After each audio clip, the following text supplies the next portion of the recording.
প্রকৃতির যে হাওয়াটা, সেই হাওয়াটা কিন্তু আমরা উপভোগ করতে পারি। সুপ্রভাত বন্ধুরা, কেমন আছো সবাই? আশা করছি সবাই ভালো আছো, সুস্থ আছো। আবারও তোমাদের সামনে নতুন একটা ভিডিও নিয়ে চলে এলাম। প্লিজ তোমরা কেউ ভিডিওটা একটু স্কিপ করো না।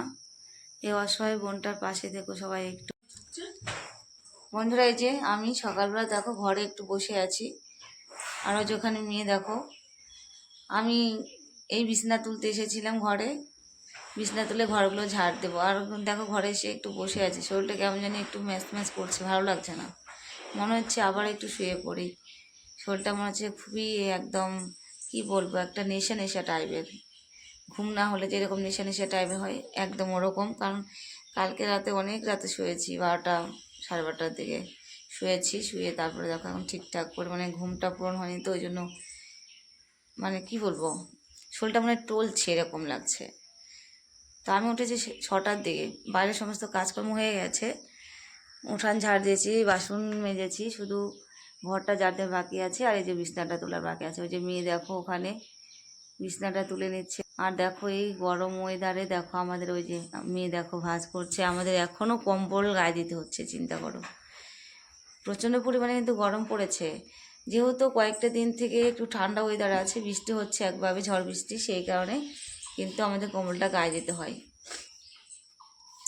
আর আমাদের ঘরে ফ্যান যদি চালাই আমরা, তাহলে কিন্তু ঘরটা বেশ ঠান্ডাই হয়ে যায়। আর আমাদের দেখো এই যে 3টে জ্বালানা আছে, প্রকৃতির যে হাওয়াটা, সেই হাওয়াটা কিন্তু আমরা উপভোগ করতে পারি।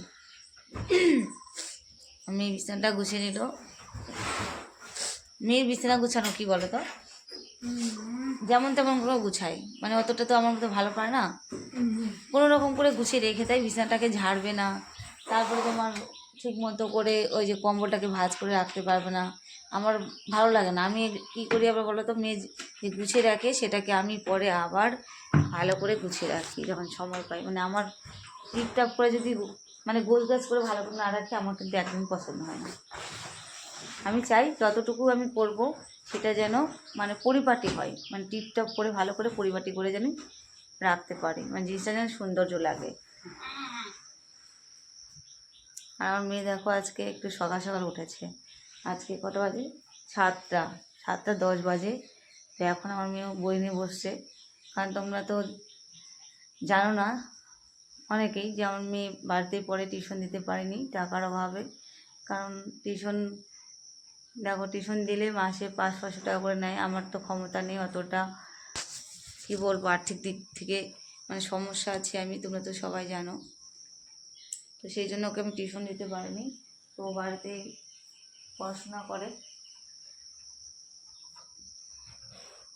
আর আমি তো সময় পাই না ওকে নিয়ে একটু যে বসাবো, আমি সময় পাই না সেরকম।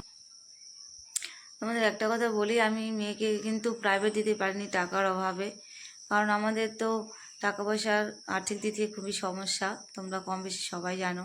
তো মেয়ে সেই জন্য বাড়িতেই মানে পড়তে বসে, যে মেয়েকে কেউ একটু পড়াশোনা শেখাবে সেই মানুষটা আমাদের নেই। কি বলবো বলো বন্ধুরা, তোমরা একটু প্লিজ আমাদের ভিডিওগুলো বেশি বেশি করে শেয়ার করো, আর ফলো করো, সাবস্ক্রাইব করো, যাতে আমরা এখান থেকে কিছু করে ছেলে মেয়ে দুটোকে আমি মানুষের মতো মানুষ করতে পারি, আর ওদেরকে আমি প্রাইভেট দিতে পারি। আর আমরা এখান থেকে কিছু করতে পারলে আমরা একটু খেয়ে বেঁচে থাকতে পারবো। তোমরা একটু প্লিজ আমাদের সাপোর্ট করো বেশি বেশি করে, যেন আমরা এখান থেকে কিছু করতে পারি। আর ছেলে মেয়ে দুটো খুবই কষ্ট করে দেখো, পড়াশোনার দিক থেকে বলো, খাওয়ার দিক থেকে, সব দিক থেকেই। বাড়িতে পড়লে কতটা পড়বে বলো, একা একা যেহেতু বুঝতে পারে না। আর প্রাইভেট দিলে পড়াটা চট করে ধরতে পারে, মানে বুঝতে পারে, সেই লোকটা নেই। আর আমি তো ওদেরকে মানে পড়াতে পারি না, সময় দিতে পারি না। সারাদিন আমি মাকে বাইরে বাইরে থাকতে হয়, সেই জন্য কিন্তু আমি সময়টাও দিতে পারি না মেয়ে ছেলেকে। যাতে আমরা এখানে দুটো টাকা তোমাদের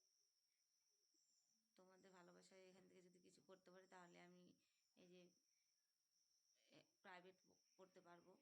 টাকার জন্য প্রাইভেট পড়তে পারি নাও, তাড়াতাড়ি নাও তাড়াতাড়ি। আমার অনেক আশা স্বপ্ন পড়াশোনা করার। নিয়ে বাবু তাড়াতাড়ি ধরে রাখছি, তাড়াতাড়ি আমি যাবো কাজে। না বাবা তাড়াতাড়ি, পড়াশোনার ব্যাপারে মনে বলতে চাচ্ছি। হ্যাঁ